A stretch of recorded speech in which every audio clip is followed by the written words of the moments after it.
Good afternoon students. Hindi विषय में गद्य खंड के अंतर्गत हम पढ़ रहे हैं पाठ 1 मित्रता। इसके लेखक हैं आचार्य रामचंद्र शुक्ल। पूर्व में हम कई पैराग्राफ का अध्ययन कर चुके हैं।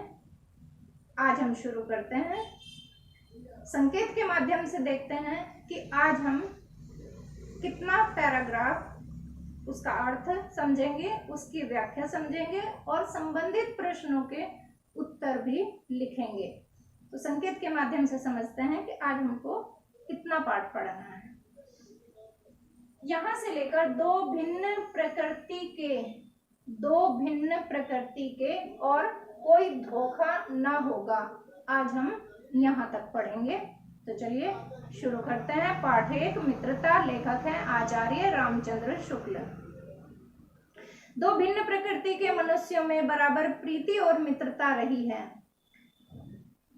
राम धीर और शांत प्रकृति के थे, लक्ष्मण उग्र और उद्धत स्वभाव के थे, पर दोनों भाइयों में अत्यंत प्रगाढ़ स्नेह था।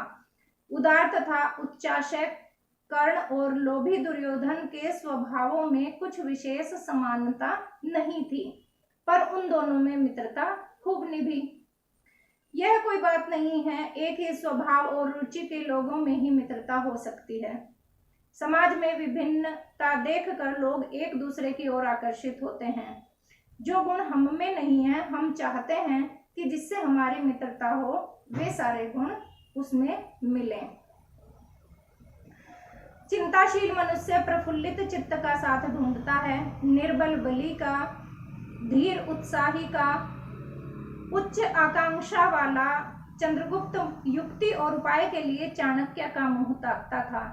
नीति विशारद अकबर मन बहलाने के लिए बीरबल की ओर देखता था।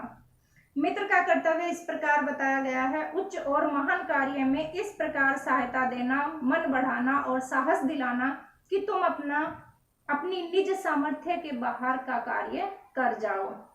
यह कर्तव्य उसी से पूरा होगा जो दृढ़ चित्त और सत्य संकल्प का व्यक्ति हो। इससे हमें ऐसे ही मित्रों की खोज में रहना चाहिए जिसमें हमसे अधिक आत्मबल हो। हमें उनका पल्ला उसी तरह पकड़ना चाहिए जिस प्रकार सुग्रीव ने राम का पल्ला पकड़ा था। मित्र हो तो प्रतिष्ठित और शुद्ध हृदय के हों, मृदुल और पुरुषार्थी हों, शिष्ट और सत्यनिष्ठ हों, जिससे हम अपने को उनके भरोसे पर छोड़ सकें और यह विश्वास कर सकें कि उनसे किसी प्रकार का धोखा नहीं होगा। प्रस्तुत निबंध में आचार्य रामचंद्र शुक्ल के कहने का उद्देश्य यह है कि ऐसा आवश्यक नहीं होता कि एक ही प्रकृति के, एक ही स्वभाव के मनुष्यों में गहरी मित्रता हो।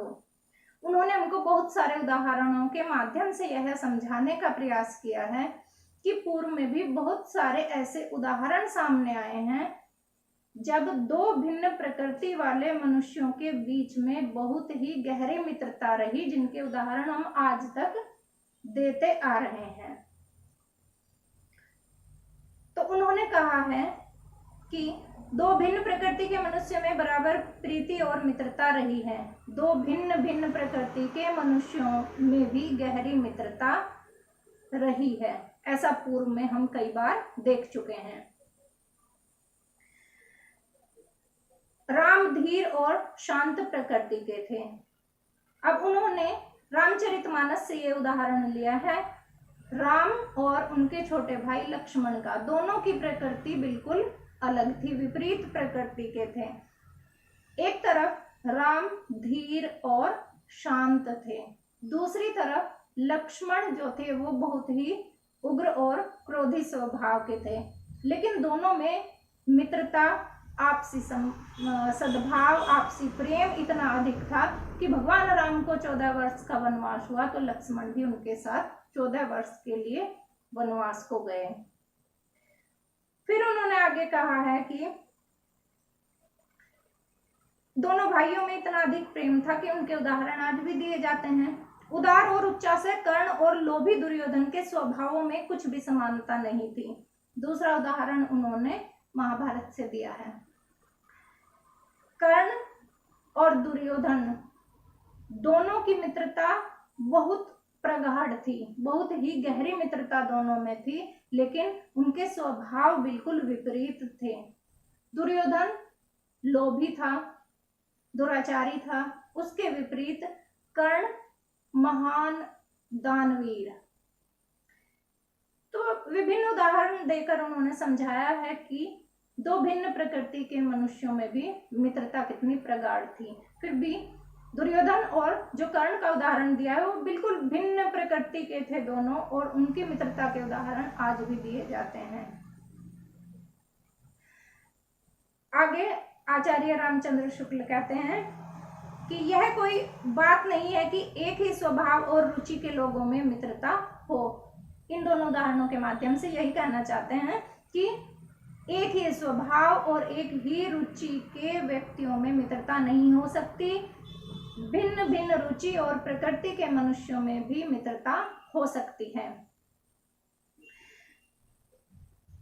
ऐसा होता रहा है कि समाज में विभिन्नता देखकर लोग एक दूसरे के प्रति आकर्षित होते हैं। यानी जो गुण हम में नहीं है, हम चाहते हैं कि जो हमारा मित्र है वो गुण उसमें विद्यमान हो। चिंताशील मनुष्य प्रफुल्लित चित्त का साथ ढूंढता है। जो मनुष्य हमेशा चिंताशील रहता है, चिंता में डूबा रहता है, वह ये चाहता है कि मैं जिससे मित्रता करूं, जो मेरा मित्र हो वो प्रफुल्लित चित्त का हो, हमेशा प्रसन्न रहने वाला हो, यानी अपने से विपरीत स्वभाव के व्यक्ति को वह मित्र बनाना चाहता है। जो गुण हम में नहीं, हम चाहते हैं हमें ऐसा मित्र मिले जिसमें वे सारे गुण हों। अब उन्होंने उदाहरण दिया है कि निर्बल हमेशा बली का साथ ढूंढता है। जो व्यक्ति निर्बल होता है, कम बलशाली होता है, वह किसका साथ ढूंढता है? बलशाली व्यक्ति का। जो धीर व्यक्ति होता है, जो धैर्यवान होता है, वो उत्साही व्यक्ति का साथ ढूंढता है। उच्च आकांक्षा वाला चंद्रगुप्त युक्ति और उपाय के लिए चाणक्य का मुंह ताकता था। यहाँ पर जो चंद्रगुप्त है वो उच्च आकांक्षा वाला था, बड़ी इच्छा रखने वाला था, बड़ी आकांक्षाओं वाला था, लेकिन वो युक्ति के लिए, किसी भी समस्या के समाधान के लिए अपने आचार्य चाणक्य का मुंह ताकता था, यानी उनकी ओर देखता था। नीति विशारद अकबर मन बहलाने के लिए बीरबल की ओर देखता था। नीतियों में निपुण राजा अकबर अपने मन को बहलाने के लिए बीरबल की ओर देखते थे, यानी वो उनसे कोई नई नई युक्तियां चाहते थे। अपना मन बहलाने के लिए वो उनकी ओर देखते थे। तो स्पष्ट किया गया है कि भिन्न प्रकृति वाले मनुष्यों की कैसे दूसरी भिन्न प्रकृति वाले मनुष्यों के साथ गहरी मित्रता रही है। मित्र का कर्तव्य इस प्रकार बताया गया है। उच्च और महान कार्य में इस प्रकार सहायता देना, मन बढ़ाना और साहस दिलाना कि तुम अपनी निज की सामर्थ्य से बाहर कार्य कर जाओ। यहाँ पर आचार्य रामचंद्र शुक्ल जी ने मित्र के कर्तव्य को बताया है। मित्र का कर्तव्य होता है कि वह दूसरे मित्र को इस प्रकार का साहस प्रदान करे, इस प्रकार उसकी सहायता करे और इस तरह से उसके ऊंचे और महान कार्यों में उसका साथ दे कि जितनी उसकी सामर्थ्य है उससे भी अधिक वह अपना कार्य कर पाए। यह कर्तव्य उसी से पूरा होगा जो दृढ़चित और सत्य संकल्प का हो। अब ये कार्य किसके द्वारा पूरा किया जाएगा? उस मित्र के द्वारा जो कि दृढ़ चित्त का हो और जिसमें सत्य का संकल्प हो। इससे हमें ऐसे ही मित्र की खोज में रहना चाहिए जिसमें हमसे अधिक आत्मबल हो। अब उन्होंने कहा ये कब संभव हो सकता है? जब हम ऐसे मित्र को खोजेंगे जिसमें हमसे अधिक साहस होगा, हमसे अधिक बल होगा। अब फिर से उन्होंने एक उदाहरण रामचरितमानस से दिया है, भगवान राम और सुग्रीव की मित्रता का। उन्होंने कहा है कि हमें उस मित्र का पल्ला उसी प्रकार पकड़ना चाहिए। पल्ला पकड़ना यानी कि साथ पकड़ना, साथ रहना। उन्होंने कहा है हमें उनका पल्ला उसी प्रकार पकड़ना चाहिए। एक अच्छे मित्र जो है हमको उसका साथ उसी प्रकार पकड़ लेना चाहिए जिस प्रकार सुग्रीव ने भगवान राम का साथ पकड़ा था, भगवान राम का पल्ला पकड़ा था। मित्र हो तो प्रतिष्ठित और शुद्ध हृदय के हों। आचार्य रामचंद्र शुक्ल कहते हैं कि जो मित्र हो वो बिल्कुल शुद्ध हृदय के हों, उनके हृदय में, उनके मन में कोई द्वेष भाव ना हो।